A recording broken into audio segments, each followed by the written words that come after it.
Sorry about the Kopi frogs. Can you believe this dude right here? Not gonna name him, because I don't think he deserves any recognition or fame of any kind. So we'll teach you, ladies and gay men, about dating the wrong person. Actually, whoever you are, this applies to you. This dude, I'm gonna try and post a video of him attacking me like a coward as I walked out my door, just after he tried to stab me in the face with a sharpened piece of plastic about 18 inches long and 2 inches across. This was around the time he smashed my friend's car window in and may even have tampered with her brakes, may even have poisoned me, though I don't really have proof of that part yet, and multiple other crimes. I dated him for a few weeks, about 8 or 9 years ago, and once I had the distinct impression that he was massively cheating on me, I broke up with him, with his broke on welfare. But no offense to people who are broke, it's just that he was looking down on me because I was even poorer than him, having just been homeless. So, in fact, I think that's why he targeted me, because I was at a vulnerable place in my life, and the intimacy was lousy. Always wanted to be worshipped, never reciprocating in the slightest bit. Well, after I broke up with him, I started having all kinds of problems on the island where we live. Oh yeah, did I mention to you that he lives a block away? He used to come over to me and tell me the stuff I was saying in my bedroom privately. Yeah. Anyway, I had people in the neighborhood trying to run me over, a dude in a minivan, and another dude in a different kind of car, and then I was assaulted by 3 separate groups of people. Always a gang of people. Once there was a group of about 5 guys. Then there was an entire family of like 3 to 4 guys. Then there was a family of, excuse me for saying this, no offense if you're plus size, family of big old fat pigs. A guy and a bunch of women and young women. A dude in a truck drew a gun on me and tried to run me over. A lady used to speed by around 60 to 7 miles per hour in our 25 mile per hour road. Then an old man in a Prius started shouting at me, tried to threaten to run me over on the way home from the store.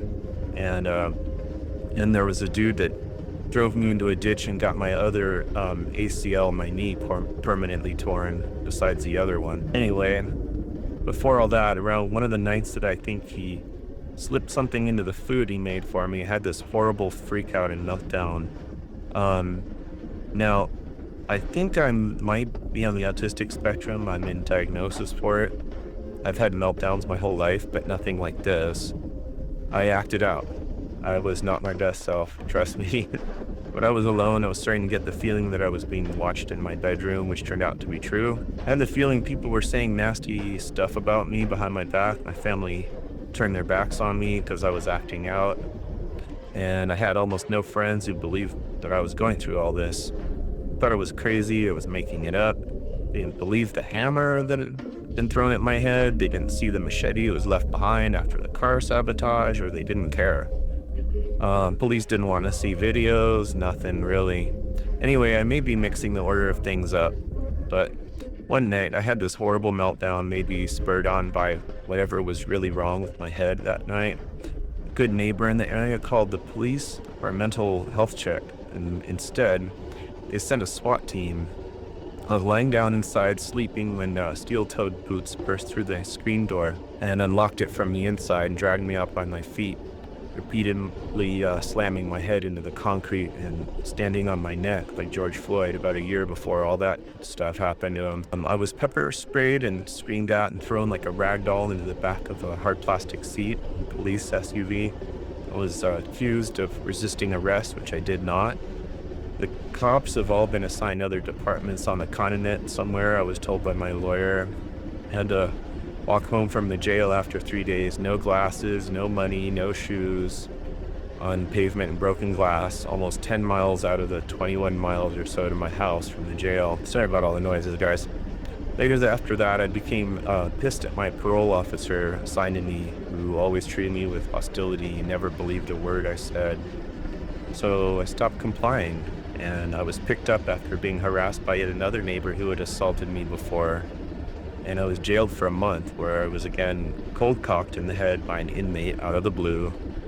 Again, I was treated like it was my fault. My permanent injuries became even worse. Nobody believed me, and after that, I was stolen from repeatedly. A stalker turned into 2 stalkers. His new boyfriend was stalking me too. And yet another family tried to assault me, tearing off the front garden gate where I live with zero provocation. These people started following me up and down the street, saying nothing, staring at me, and when I exploded, like, what the, F, I acted as if I had done something to them. I'm censoring myself because I don't know what you can say on these different platforms. So I'm still not being believed by the community. I won't even get into the pit, the raging narcissist, in my opinion. Stalker had dug in his front yard to bury me in 6 feet deep. He invited me to rescue a frog down at the bottom of it. I saw the shovel he had at the side, and I just had the distinct feeling that if I jumped into that pit, he'd hit me in the head with the shovel and bury me there.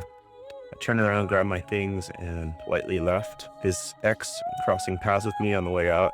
I'm sure he did that to triangulate with me, because that's what these arrogant effers do. Since then, I've learned all about narcissists. I've learned that they get gangs of flying monkeys to come after you. They'll try to unalive you. They'll get other people to ruin your life. They'll get you shunned out of society, so you can't make money. You can't get a job. You can't get a date. Nobody will be your friend. They'll isolate you and divide others against you and ruin your life if they can't, unalive you. Sometimes the victim gets so pissed at the DARVO tactic, the deny, attack, reverse, victim, and offender, DARVO, that the victim will try to unalive the narcissist and his flying monkeys too. Sometimes the victim will strike back. So ladies and men, watch out who you date. Could be your last date ever. Not only will you have one psycho trying to off you, you can have a whole gang. That's why I know what Donald Trump is and his raging MAGA flying monkey gang stalkers. They're cruel, calculating, psychopathic jerks who'll get a gang together to beat up on minorities and people they don't like. They'll lie to you about everything. They'll get into your good graces. They'll love bomb you with whatever you want to hear. Then they'll send their cult of screaming idiots after you. They can take advantage of misogyny, women hating, homophobia, gay hating, racism, anti-intellectualism, anti-liberalism, anti-whatever. They'll do it because they know they can get some kind of power over your life and profit off of it. To this day, I don't think this jerk stole just my underwear. I am convinced he stole my money and a few good years of my life due to my naivete and lack of proper boundaries, including literal ones. With this creep wandering outside my window at night, may even have been poisoned multiple times. Don't believe what someone is saying just because they've gotten into your internet accounts and studied what it is you like and don't like and know how to say the right things to you. They're just taking advantage of your hatred and your likes to turn you against people like me, to see people who see through their BS. That's what love bombing is. If you're involved with somebody like this in your life, they study you. So if you're involved with somebody like this in your life, a partner, a family member, a thieving boss, or your president, I highly recommend you take a good look in the mirror and ask yourself what that person is giving you and what damage they're causing to your life, and that you get the hell as far away from that jerk as quickly as you can. The guy I was involved with had a rap sheet a mile long, and through having good friends and a new chosen family, I learned what real support is, learned to listen to them more often, not be so stubborn, and stuck into my ways so I can get out of that cult of believing that person is still a good person. Trust me, I am not anything near a saint, and my whole life I was raised by an extremely abusive, narcissistic mother who I'm sure could intentionally or could not have tried to kill me on multiple occasions. And I'm lucky to be alive today. I've been involved in at least 3 major business relationships where I made millions of dollars for my boss or other people and was cheated out of everything. And once almost my life too. I've had people break into my house to steal passwords on multiple occasions, no joke. I had almost an entire studio worth of equipment stolen from me.